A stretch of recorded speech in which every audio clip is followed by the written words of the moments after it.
I am actually from a small town in Iowa. The town was called DeWitt, and I was raised in a two-parent home with three siblings. I actually grew up in the Catholic Church, and I went to Catholic school from kindergarten to eighth grade. I think it was probably by the time I graduated from high school and went in, started community college, is when I kind of rebelled and kind of went anti-religion. Just really didn't want any part of it. The summer of 1996, I had a 2-year degree from the local community college. Um, I was living at home, kind of back and forth between friends' house and such. And that summer, I lost 3 friends in 2 different car accidents a week and a half apart. And at that point, I knew it was time for me to grow up. Um, didn't know what that meant or how to do it. And that's when I accepted a scholarship at Russia University. So my mom, sister, and brother-in-law moved me to Owensboro, Kentucky, 500 miles away from everyone, anything that I've ever known. I was born and raised here, Owensboro, Kentucky. Lived in Nashville for about 2 years. My dad got transferred down there, and did not grow up in church. We were the type of family on Easter and Christmas, maybe slide a service in every now and then in between there. And how I got involved in church was playing softball.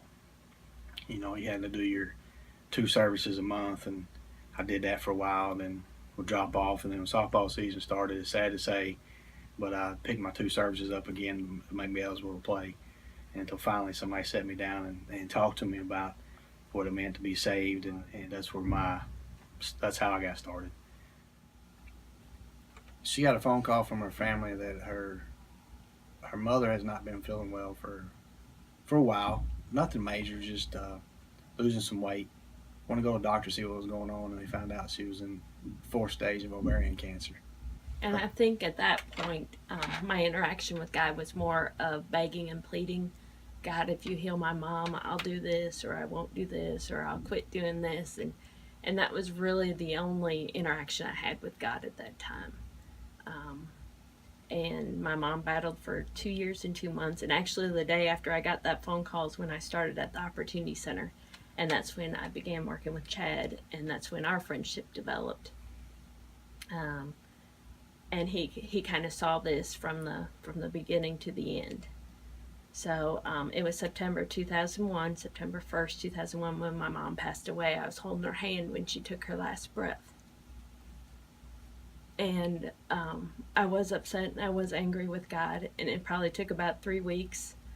Um, and Chad took the opportunity at that point to ask me questions about where I thought my mom was, and just to lead me to Christ at that point in time.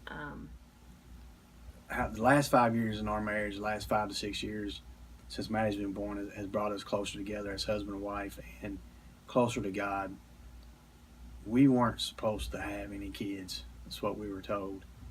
And at one point in time in our marriage, I didn't. It's awful to say and shameful. I didn't want kids, and that put a strain on our marriage. But my lovely wife stayed strong, stayed by my side, and kept talking and talking and convincing and talking until until I gave in. It's bad to say, but you just see how funny God works. God works in funny ways. And he's like, I keep thinking back, it's like he's showing me, you don't want kids, I'll show you. I'm going to give you a curly-headed, beautiful little girl, and you're going to be wrapped around her fingers. And that's true today. And when Maddie was born, we talked to each other, and we knew in the hospital that she was going to grow up in church, and we are going to raise her the best way that we could, with guidance from prayer and from God and from fellow church members and friends that are involved in church. And since she's 6 years old, and been a true blessing to my life, and thankful that my wife didn't give up on me. The biggest key for us in our growth in our relationships with Christ has been being surrounded by such great church family. And I think here I'm learning just to be real and know that we all have our personal struggles, and that we all make mistakes, and that we just hold each other accountable and lift each other up in prayer and love and support, and that's what keeps me grounded and strong in my faith. I couldn't have said it better myself.